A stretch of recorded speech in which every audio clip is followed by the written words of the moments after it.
Thank you for listening to the Gateway to the Rockies podcast from Visit Aurora from the rafters of the Stanley Marketplace. This is the show dedicated to telling the stories of Aurora, Colorado. Hi there, I'm Dave, Director of Marketing for Visit Aurora. Today I'm excited to sit down with Lexy Kingsbaker, Events and Development Supervisor for the Arapahoe County Event Center. Lexy is here to tell us all about the upcoming Arapahoe County Fair, a tradition that's bringing the community together for now more than 100 years. Lexy actually undersold it. 119 years this July. Drum roll, please. What makes this milestone so special in your view? Yeah, thank you, David, for having me. The Arapahoe County Fair first came to fruition in 1906. So this has been Arapahoe County's longest standing tradition. We are quite proud of it. It is in Aurora at the Arapahoe County Fairgrounds and Event Center. And we at the county believe this to be an event that connects not only our rural population, but also our urban population. And we want everyone in between to experience what we have to offer. Lexy, I don't want to put you on the spot and make you a historian, but what does a county fair look like in 1906? Do you know? Do you have insight on that? Funny you should ask. The original Arapahoe County Fair, again, was held in 1906, and it was actually held along the banks of the South Platte River, which is present-day Littleton. So if I could imagine, there was a lot more horse and buggy and less amusement attractions. No Ferris wheel. Well, I guess there may have been some Ferris wheels. Tell me about your journey. What led you to the Arapahoe County Event Center? Yeah, thank you.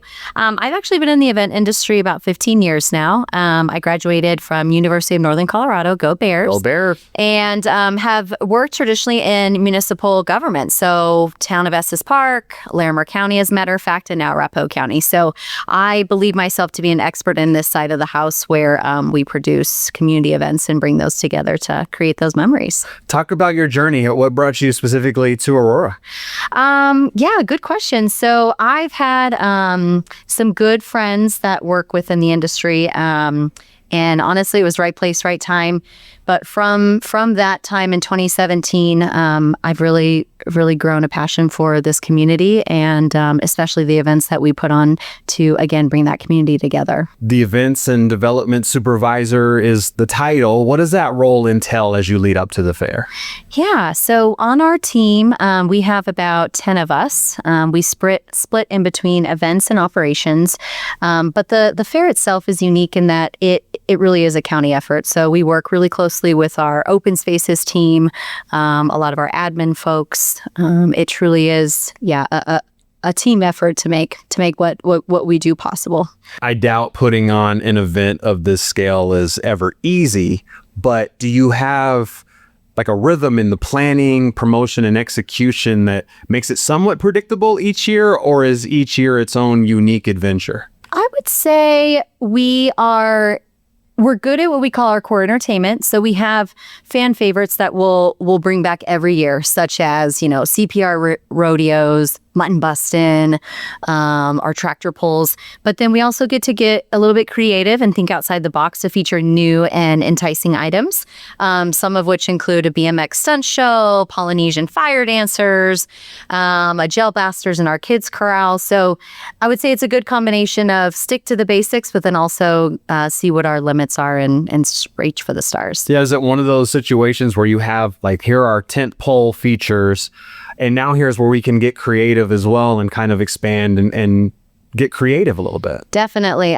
We try really hard each year to get our feedback through surveys, both on-site and post-event, and really take that to heart because we want to be here for the people. We want to create, again, those lasting memories. So anything that we can do to, again, entice folks to come back for a returning year or experience something that they've never seen at an event is just really the goal at the end of the day. I like to get into how the sausage is made, so to speak. What challenges do you face in leadership when it comes to organizing such a large-scale event, and how do you and your team kind of face and overcome those? I think the easiest answer, especially in today's state of the world, is budget. Yep. How do we do more with less? We are fortunate in that we do have a pretty steady revenue fund to be able to do the things that we do. But that doesn't mean there's not challenges within that as well. So I would really pride our team in getting really creative on what we are able to do with the confinements that we do have. I would say another one is just competition, right? we're blessed in that there is always something to do, always something to see. Yeah. And so how do we stay competitive? How do we stay top of mind when folks truly have so much to choose from in this world and industry? 30,000 foot view. What are the goals of the festival? Yeah, I would say, again, showing up for our community. We are in an industry where it is our job, our role and responsibility to create those lasting memories and to create things for people to do to gather safely in my opinion, a very affordable way. Yeah, absolutely. And be able to, again, connect our urban population with our rural roots. So much of the county, 3/4 to be exact, is rural, and it's important to just introduce our residents from all sides of the county to who we are. The fair does an amazing job of blending that traditional, Western and agricultural heritage with modern entertainment. Can you tell us about some of the thought processes that go behind marrying tradition and culture with technology and future? Yep, absolutely. So at the Arapahoe County Fair, folks can see and experience what we call our Heritage Hall. It's a space where it's education meets entertainment, but it really focuses on just that, where we came from, where we are, and where we're going. Lots of hands-on activities, both for kids and adults. You'll also see a lot of our agricultural pieces and roots through our 4-H program. Anything in our covered arena, which is stock animals, to, again, our rodeos on site. So there is a good opportunity for folks to be able to see that history and play a part in that. But then also the New Age fair stuff. So archery, foot archery on our main stage, and new craft cocktails that we're going to be featuring, innovative rides that Crabtree AMP Entertainment has come up with. So something for everyone. Growing up, did you go to fairs yourself? And do you have any fond memories? And do you kind of tap into that now, even in your role in leadership? I am going to be honest, the Arapahoe County Fair in 2017 was my first fair I ever attended. But since then, I have visited several other fairs. Our team actually makes it a point to visit other fairs to just really get boots on the ground experience and feedback and kind of see what our partners are doing, again, to stay top of mind. But the fair, if you have never been, is something unique in that there is something for everyone. Again, if you want to go and spend a day with the animals and connect in that side of it, or have a thrill on a ride, or just enjoy a fried Oreo, you can experience it all. It's a lot of fun. There's something for everyone. Talking about competition earlier, not only are you competing in the event space, but I imagine you're competing in the attention space, so to speak, particularly with young attendees who have the entire world in their fingertips on this little black rectangle that we all carry around, and all the options out there from a technological standpoint. Strategically, how do you go about enticing younger people to embrace the fair and come back year after year after year? I would say our carnival is kind of the nucleus of the fair. So we are open late. As we know, that demographic likes to come early, stay late, have all the time with their friends. So that really is a big draw for them.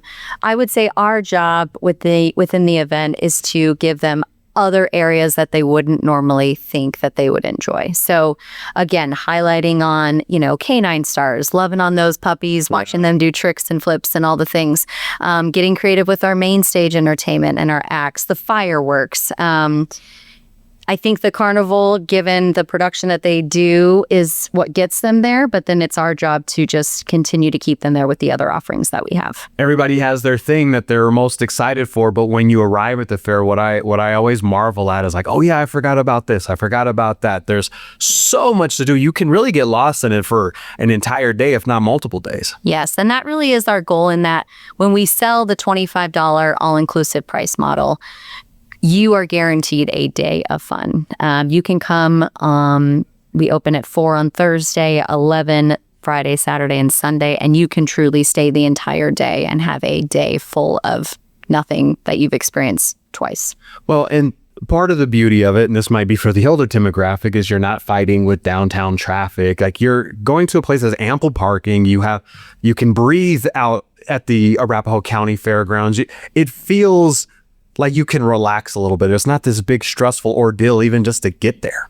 Absolutely. We are conveniently located, I would say, E470 in Quincy, and that once you're off that highway and that corridor, you step into a magical place. We are on the plains, if you will, and we are a space where folks can, again, gather, spread out, enjoy their time, and really stay into the early, late evening hours. We have fireworks, as I mentioned, at 9:30 Friday, Saturday. Our Pours on the Plains event is Friday at 6:30 to 9:30, so there is something, for folks to do even outside of the fair. By the way, great date night. It's great for the families, but it's also a great date night. I can speak from experience on that. Lexy, let's talk about some of you've touched on them, you've teased them a little bit, but talk about the fair schedule a little bit and highlight some of the must-see events this year. Yeah, definitely. So we kick things off July 24th at 4 p.m. Gates open. From then on, Friday through Sunday, we are an 11 all the way through the wee hours of the morning, we say, when the carnival shuts down. So we'll kick things off with our main stage acts. As I mentioned, we have foot archery, Polynesian dancers, live entertainment, two left boots, line dancing. It's become a fan favorite the last couple of years. And then we're also doing what we call our core entertainment. We're lucky enough to feature 2 CPRA rodeos, as well as 3 tractor pulls. If you've never been to one, I highly recommend it. And then our returning favorite, Canine Jump Stars. For the younger ones, we always like to highlight, as I mentioned, our Heritage Hall, our Kids Corral, tons of activated experiences, and really that hands-on for folks that just love to really immerse themselves. And then Friday and Saturday night, we have our fireworks display. It's so important to engage kids. It's so important to get them excited and involved. You touched on it a little bit, but for parents that are looking to entertain their kids before they go back to school, this is the perfect event to do that. There's so many things that kids can not only observe, but get their hands kind of dirty in. Definitely. And as a mom of 3, I can confidently say that this is the best bargain around. It is number 1 for summer fun. $25, 36 and under are free. You just can't beat that. Once you are in, you can truly experience everything that we have to offer, everything that I just mentioned. When the fair starts, do you get to be in mom mode at all, or are you in boss mode? Like, how do your kids get to enjoy the fair? Yeah, boss lady mode for sure. Not that moms aren't bosses as well, but obviously a different hat slightly. Yeah, definitely. No, they come every year. It's a time, again, for staff and for friends and family to just come together and, again, enjoy the production that we've put on and just sit back and watch folks enjoy it. It really is something special. Are you able to take it in, or do you have like one hand on a walkie-talkie the whole time? Oh, that's such a good question.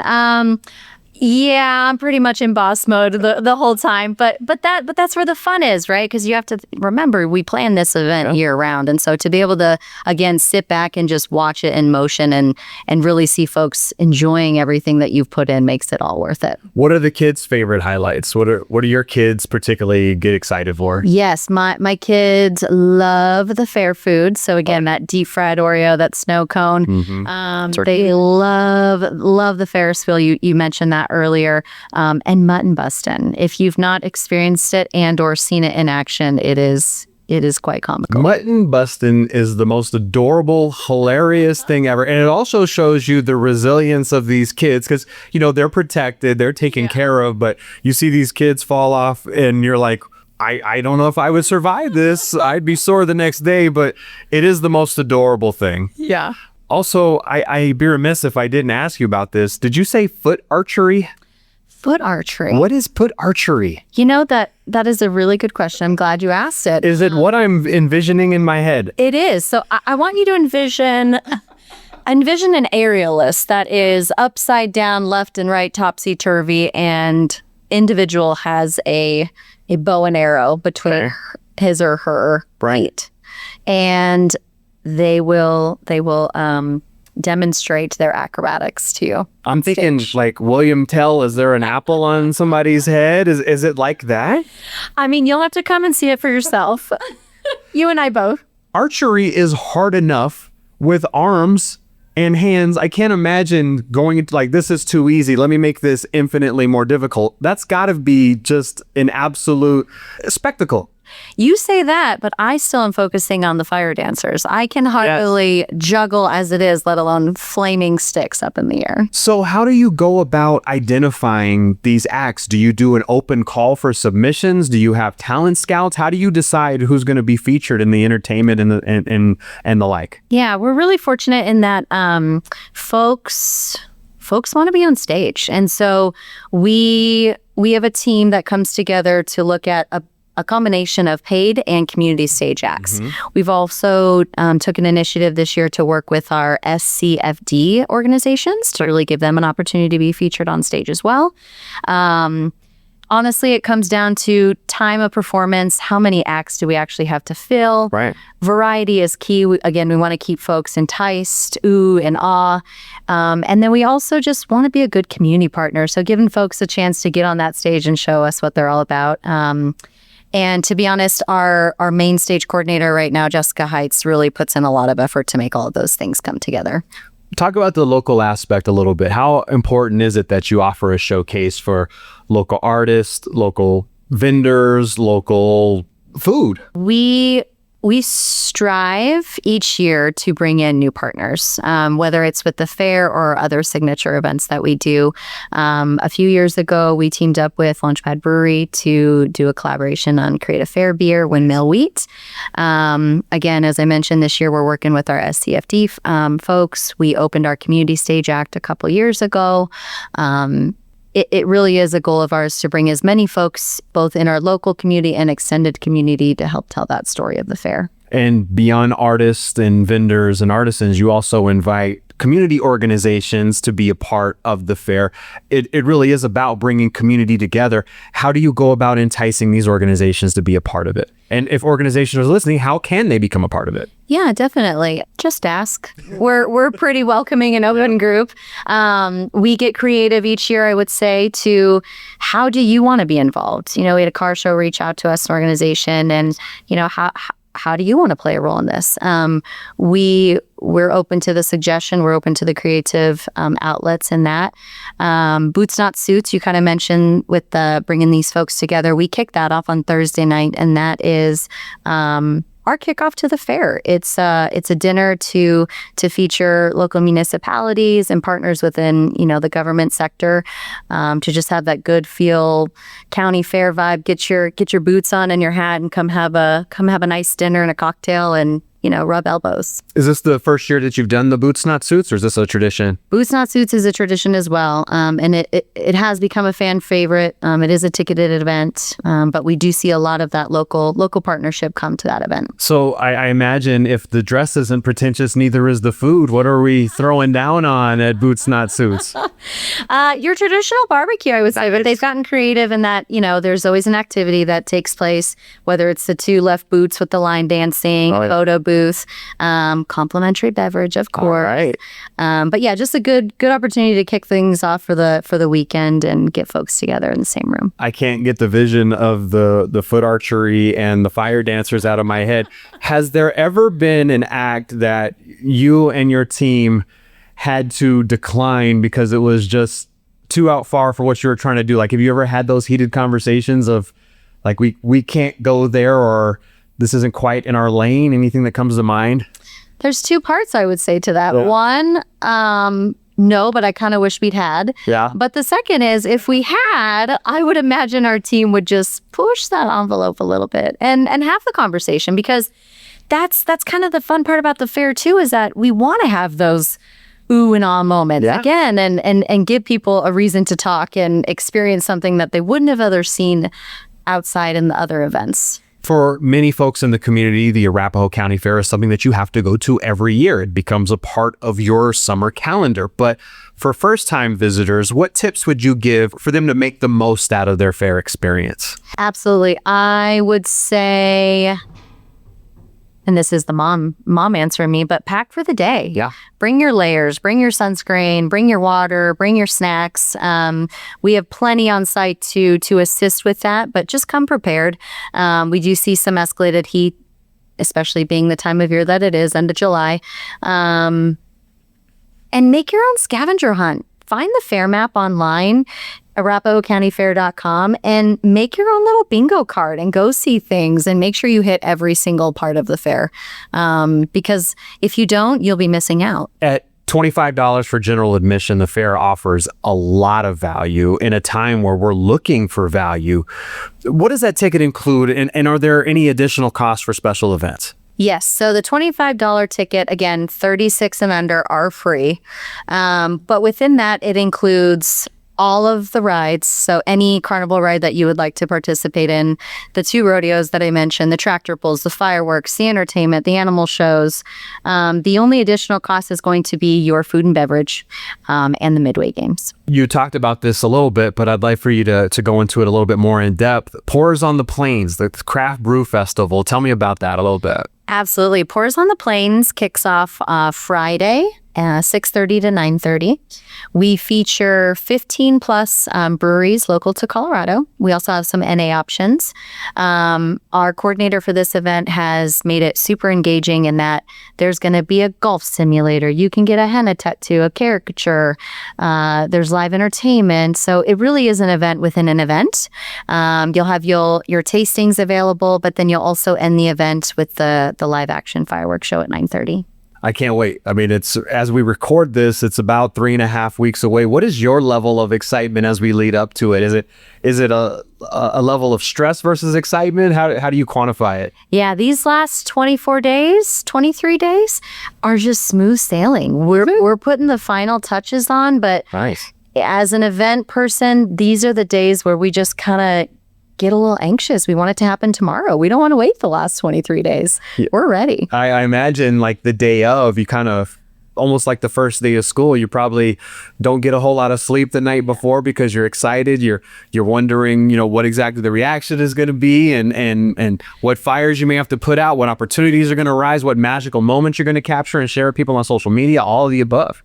David, I'm going to tell you a little secret here. Yes. But it is so exciting in that I will lay out every day a fair what Lexy will look like in terms of like, here's my fair shirt, here's what shorts, here's what shoes, here's what glasses.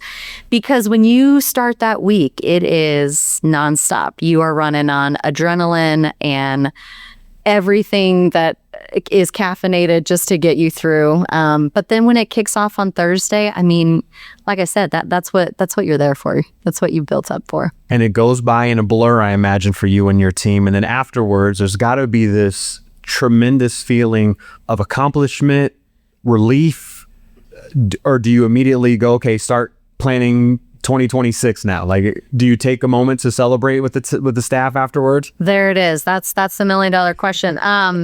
No, there's no rest for the weary. We do our fair debrief. We take the good, the bad, and the ugly, and immediately go into, okay, what are we going to do for next year? And next year is unique in that it is our 120th anniversary. We also are going to be celebrating and recognizing the state of Colorado's anniversary of 150 years. That's right.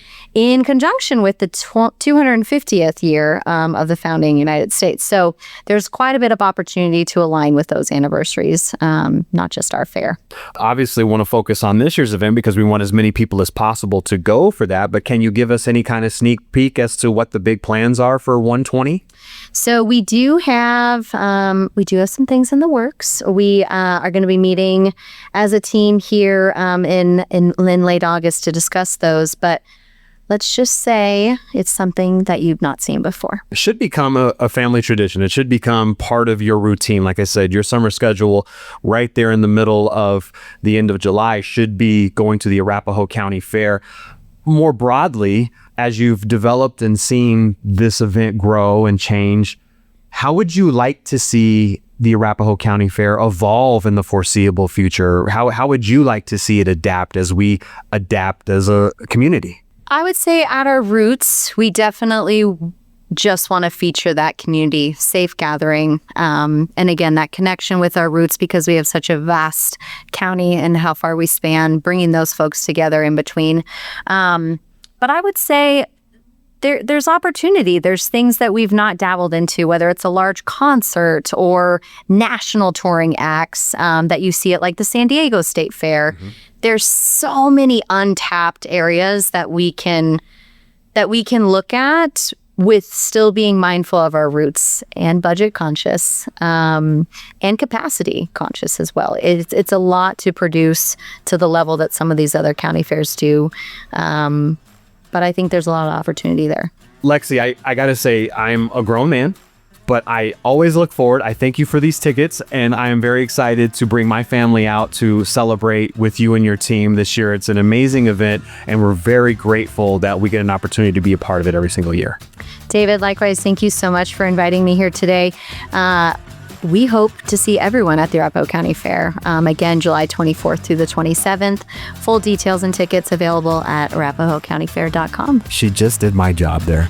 That was Lexy Kingsbaker, Events and Development Supervisor for the Arapahoe County Event Center. Don't miss the Arapahoe County Fair, July 24th through the 27th. Get your tickets and find out more at arapahoecountyfair.com, and make sure to follow along on social media at AC Fairgrounds Event Center. Thank you for listening to the Gateway to the Rockies podcast. Visit Aurora is the official destination marketing organization for the city of Aurora, Colorado, and acts as the primary liaison between meeting planners and hotel partners. As Aurora's Convention and Visitors Bureau, Visit Aurora's mission is grounded in showcasing Aurora as a premier destination for meetings, business, and leisure travel. Visit Aurora represents more than 75 plus hotel properties with 13,500 plus guest rooms and more than 1 million square feet of meeting space, including Colorado's largest resort, Gaylord Rockies Resort and Convention Center. As Colorado's third largest city, Aurora is located minutes away from Denver International Airport and showcases mountain views, memorable meeting spaces, and 250 plus international eateries that offer a unique experience for each and every visitor. As the gateway to the Rockies, Visit Aurora's role in the local community goes beyond marketing the city as a destination. The Visit Aurora team is here to assist you with your Colorado visit, from facilitating your meeting, event, or convention to helping you discover local flavor and attractions. Go beyond the boardroom in Aurora, Colorado. For more, visit us at visitaurora.com.